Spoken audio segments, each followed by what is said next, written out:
Marcus Johnson never imagined that the numbers on his computer screen would drag him into a storm bigger than himself. For him, expense reports were just part of everyday work. However, in the intrigued corporate world, financial statements could hold secrets more dangerous than anything else. Marcus was only 26 years old. Born and raised in Atlanta, he grew up in a family of modest means. His father was a city bus driver and his mother a nurse. From a young age, Marcus was accustomed to living frugally, saving every penny and learning to always prove himself. He knew that in a world that wasn't always fair to Black people, hard work was the only way to earn respect. As a teenager, he dreamed of being someone who worked behind the scenes, managing the numbers that determined major destinies. He fell in love with accounting and finance in high school when he entered a small business competition at his school. His achievements earned him a scholarship to a prestigious university. There, he was known as a diligent student, attending classes in the morning, working nights in the library, and even tutoring other students in accounting courses. All that hard work paid off when he was hired by a New York financial consulting firm, a major name on Wall Street. For Marcus, it was the pinnacle of a dream, wearing a suit, carrying a briefcase, walking among Manhattan's glass buildings, and feeling like he was finally on par with elite professionals. However, he soon learned the truth. The corporate world was far harsher than he had imagined. His mostly white colleagues came from wealthy families, were Ivy League graduates, accustomed to expensive dinners, and spoke with a confidence that sometimes smacked of arrogance. Marcus often felt like he had to work twice as hard just to be recognized. Despite this, he never complained. He knew that every number he meticulously reviewed was a stepping stone to a brighter future. His immediate superior was Richard Coleman, the chief financial officer. Richard was a legend in the company. 20 years into his tenure, he was known as the financial brain, who could make any report look flawless to investors. His hair was neatly streaked with gray, his face always beamed in meetings, and his wrist was never without a luxury watch worth more than Marcus's entire year's salary. Many admired him. Some considered him a mentor, others considered him cunning. Richard was the type of man who always knew how to win the trust of his superiors and how to instill fear in subordinates. He could smile kindly in public, but his gaze was cold when face to face. Marcus had often felt that, a look that seemed to say, "You're just a small pawn on my chessboard." That day, Marcus was working late alone on the 16th floor of an office building. The finance room was filled with desks lined with computers, cold white fluorescent lights, and stacks of files head high. The occasional clatter of a printer could be heard, but otherwise, it was eerily quiet. From the large windows, he could see the glittering view of Manhattan, a never-sleeping Times Square, the glint of yellow taxi lights, and the bustle of the city that continued to pulse even into the night. Marcus brewed some instant coffee from the small pantry, then returned to his desk. He had a monthly expense report to review. Number after number flashed across the screen until something made him pause. On a business trip report, he found a suspicious expense to Los Angeles. The figure was double the budget. Marcus double-checked. The plane ticket and hotel had actually been prepaid by the administration department. So why were there hundreds of thousands of dollars in addition on the report? He highlighted the figure with a highlighter. The more he looked, the more inconsistencies emerged. There were hundreds of thousands of dollars in external consulting expenses made to a company called Whitestone Advisory. Intrigued, Marcus opened his personal laptop and tried searching online. All he found was a P.O. box address, with no physical office, no official website, and no client records. For a company of this size, did it make sense to pay consulting fees to such a pseudo-entity? It didn't stop there. Marcus discovered outrageous entertainment expenses, dinners at five-star restaurants, luxury hotel ballroom rentals, and even wine and champagne bills totaling tens of thousands of dollars. But when he checked the company's official agenda, there was no record of any meetings or client events on those dates. It was as if they had never happened. Marcus stared at the screen, feeling his stomach churn. These numbers weren't just typos. They looked deliberately fabricated, arranged in a neat pattern to appear convincing. He began to suspect someone was covering something up, or even diverting company funds for personal gain. He sat in silence for a long time. The only sounds were the whirring air conditioner, the slow ticking of the clock, and the twinkling city lights outside the window. Marcus opened his workbook and jotted down brief points. LA trip, duplicate, Whitestone, fictional, entertainment, no official agenda. The next morning, he tried to test the waters. In a small meeting, he mentioned the oddity as if it were a casual question. Several colleagues stared at him briefly, then changed the subject. Some pretended not to hear, while others told him to focus on other tasks. Their attitudes made Marcus even more certain. The people on his team probably knew, but chose to remain silent. That afternoon, a call came from the executive floor. Marcus was asked to go up to the CFO's office. Richard Coleman's office was a far cry from a typical office. It was spacious, thickly carpeted, with windows overlooking Central Park. The walls were covered with certificates, awards, and photographs of himself with famous business figures. At a large wooden desk, Richard sat with a confident posture, as if he were the king of his own small kingdom. Marcus stood before him, feeling smaller than usual. He stared at him for a long moment. His gaze was cold, calculating. The words he spoke weren't an explanation, not a clarification, but a subtle but clear warning. Marcus was being told to stop digging. If he wanted his career to last, he'd better learn to close his eyes. As he left the room, Marcus felt his heart pounding. He knew from that moment on, he wasn't just another employee. He had touched something that should have been hidden. A huge secret that could bring down the most powerful man in the company. But more frightening than the secret was the fact that everyone seemed to be choosing to remain silent. Marcus stood alone in the long corridor, the office lights glowing white above him, feeling like a small pawn who had just stepped onto a board full of traps. And he realized he had only two choices: stay silent and stay safe, or move forward and risk destroying everything. That day, the corporate headquarters felt different.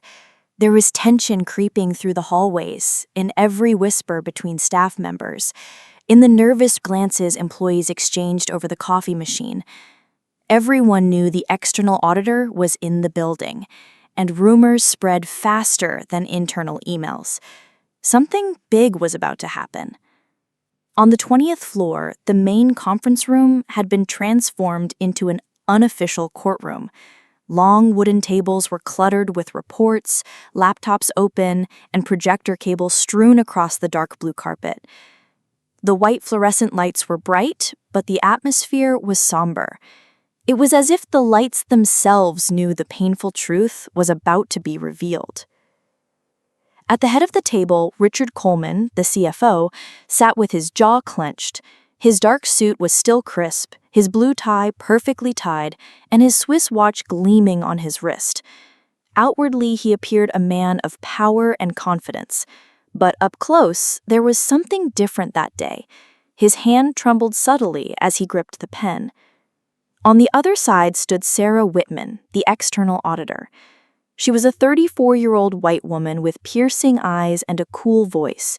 She was known in the audit world as someone who couldn't be bought, couldn't be influenced, and never flinched from a powerful person.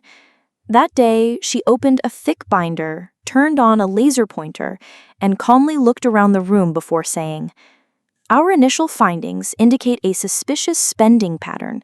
Let me explain." The first slide appeared on the white screen. The name of a company, Whitestone Advisory. Sarah continued in a clear voice, each word coming out like a sledgehammer.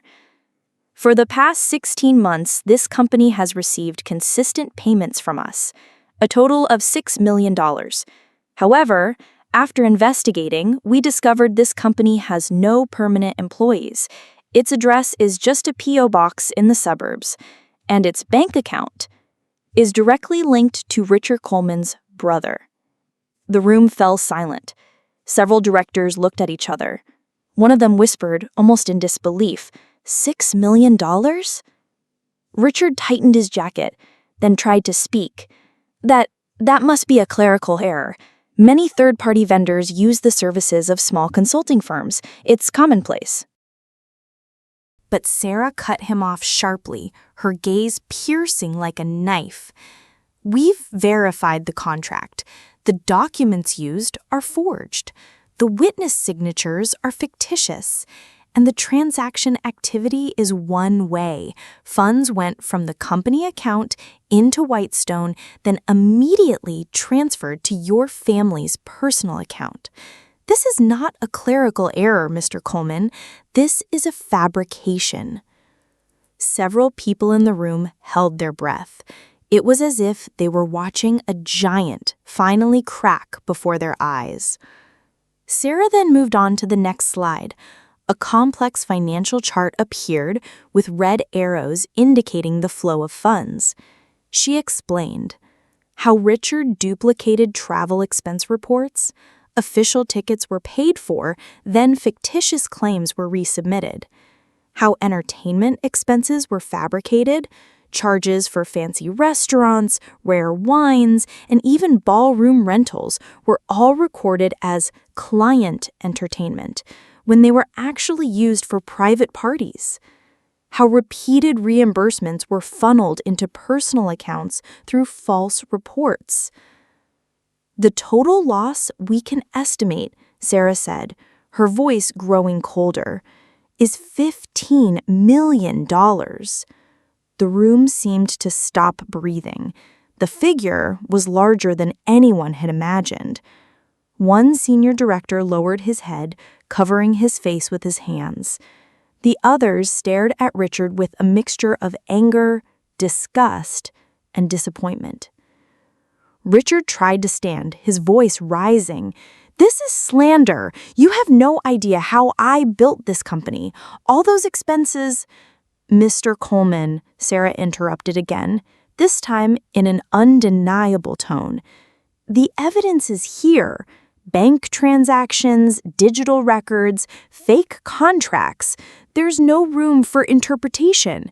This is systematic theft."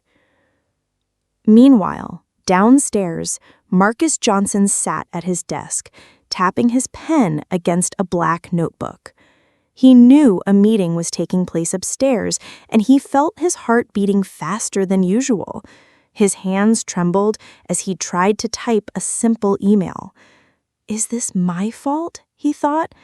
"If I hadn't left that mark, maybe none of this would have happened. But if I had kept quiet, how much longer would Richard have continued stealing?" His colleague, Peter, a white analyst his age, peered at the computer screen and whispered, "Did you hear that? They say the auditors found a fake contract. They say Coleman is finished. Oh my God, this is crazy." Marcus just nodded slowly. He didn't dare say much. But inside, a wave of emotions was mingling. Fear of being found out, relief that the truth was coming out, anger at Richard's greed, and satisfaction that someone finally saw what he saw. A few days later, Sarah called Marcus into a small room near the finance department. It contained only a simple table, 2 chairs, and a softly humming fluorescent light. Sarah stared at him for a long moment, as if reading his mind. "I know someone on this team is deliberately leaving traces," she said quietly. "The yellow highlights on the reports, the strange file names, the numbers that seem to be marked, it's no coincidence." Marcus swallowed, his face heating up. He could barely look back. I just don't want this company to be destroyed, but I also can't fight head on." Sarah nodded. Her expression softened, her voice dropping to a whisper. Sometimes courage doesn't mean shouting the loudest. Sometimes courage means letting the truth find its way. You did the right thing, Marcus. For the first time since this all began, Marcus felt a weight lift. Someone knew and understood. The decision finally came at an emergency board meeting. Richard Coleman, the once respected, charismatic CFO, was officially removed from his position. The news spread like wildfire. In the pantry, people whispered, "Coleman's fired." In the hallway, someone said, "I heard there's a lawsuit too." Even in the elevator, employees who didn't know each other exchanged meaningful glances. That afternoon, Marcus stood in the 16th floor hallway. He saw Richard walk out of his office accompanied by 2 security guards. Richard's face was pale, his eyes blank, his jaw clenched. His fancy suit, which had once given him a dignified air, now seemed like an empty costume. As they passed, Richard's eyes met Marcus's. It was only for a moment, but enough to make the air freeze. There was hatred, anger, but also defeat. Marcus said nothing. He simply stood there, his chest rising and falling rapidly. But inside, he whispered, "Finally." It was the moment when the great secret finally fell apart. The company may have lost millions of dollars, but more than that, they had lost someone they once trusted. And amidst the devastation, a junior employee named Marcus Johnson knew one thing: the truth always finds its way, even if it takes a winding path. That day, the afternoon sun shone through the glass windows of an office building in Midtown Manhattan. Usually, the light reflected beautifully off the long glass table in the boardroom, but this time, the same light accentuated the tense faces seated around the table. At the head of the table, a large black leather chair, the place that had been Richard Coleman's throne for years, was empty. There was no aura of authority, no luxurious suit that usually occupied it. It was empty, hollow, as if symbolizing a reputation that was about to crumble. When the door opened, Richard walked in with heavy steps. His suit was still expensive, his tie still neat, but the same energy was gone. His skin was pale, his forehead sweating, despite the coolness of the room. His hands clutched a thick folder as if trying to maintain control. On the other side of the table, Sarah Whitman sat quietly. Her face was expressionless, but her eyes were sharp. She had completed her final audit report, a document that would end the career of a renowned CFO.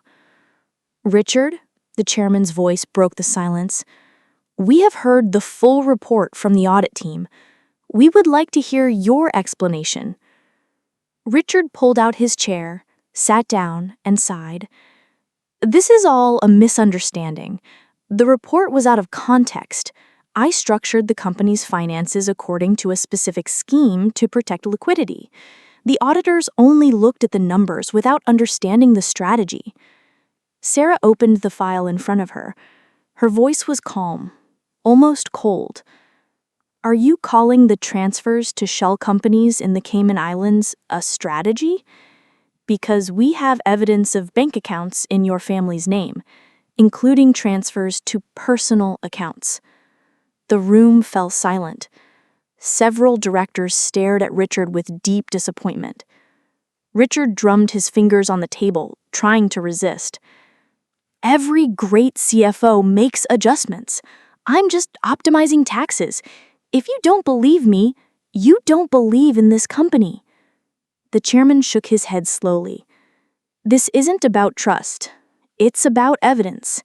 And evidence doesn't lie." The atmosphere grew increasingly tense. Richard tried to find a way out, even pointing fingers at the junior staff.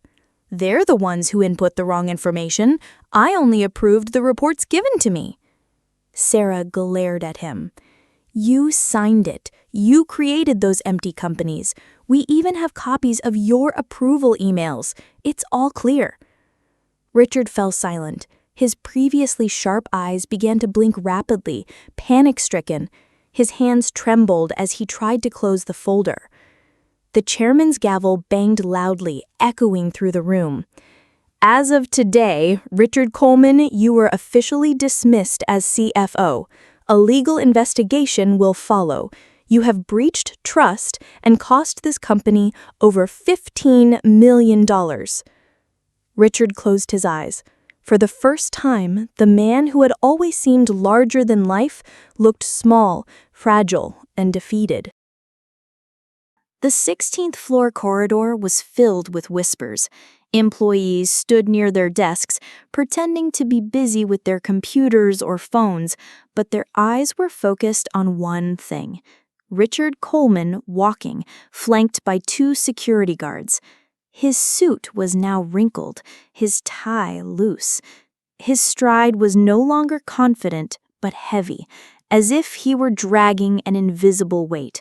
His face was pale, his eyes red, whether from anger or embarrassment. Marcus was standing not far from the elevator. He should have returned to his desk, but something made him want to witness the moment.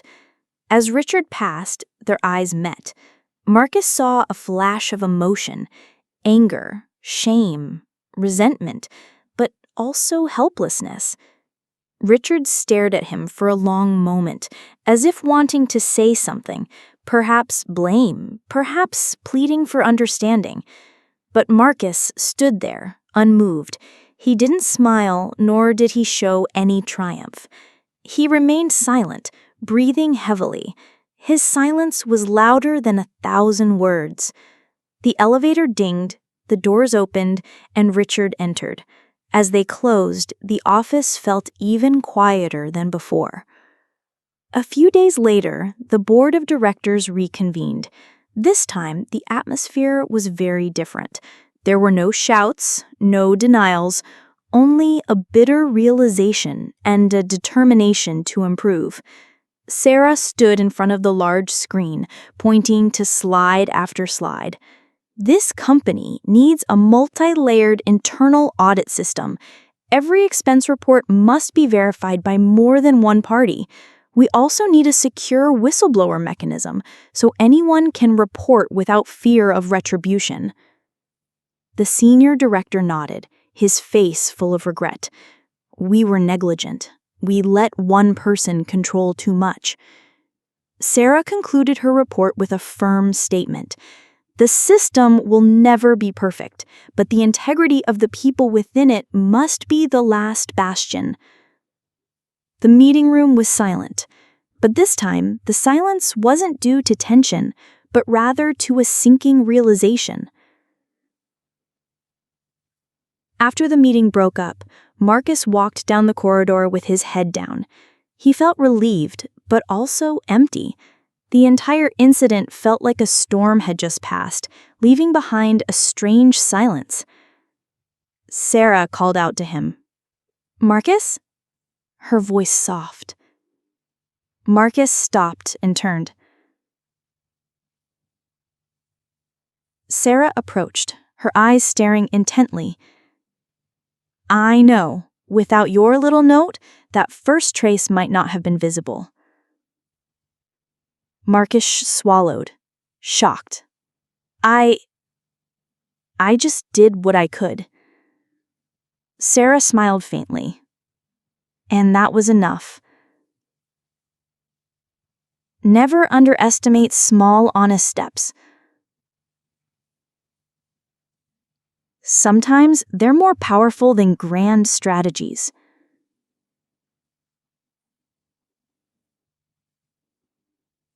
Marcus's chest tightened, his eyes burning. He simply nodded, unable to say anything. Months passed. The company began to recover. Every expense report was now scrutinized. Integrity training was mandatory for all staff. Anonymous reporting mechanisms were established. The culture of staying safe slowly faded, replaced by the courage to speak up. Marcus remained in the finance department. He was never called a hero, nor was he given any formal recognition, but his colleagues began to trust him more. He was no longer the invisible rookie. He was now someone who was heard. On his desk, a black notebook still lay. That was where it all began. Marcus stared at it for a long moment, then quietly closed it. A small book, but with a big impact. This story isn't just about a fallen CFO or millions of dollars lost. More than that, it's a story about truths that can't be hidden forever. Richard Coleman had power, money, and position, but greed always leaves a trail, and sometimes it just takes the courage of a junior to let the light in. The message left behind. Integrity is the foundation of business. Without it, no matter how great a system, it will inevitably collapse. Courage doesn't always mean shouting loudly. Sometimes courage means remaining honest, even in silence. Every person, no matter how small, can be a major turning point. In the end, money can be lost, positions can fall, but once integrity is lost, everything collapses. And in the cold world of numbers, the most valuable value remains one: honesty.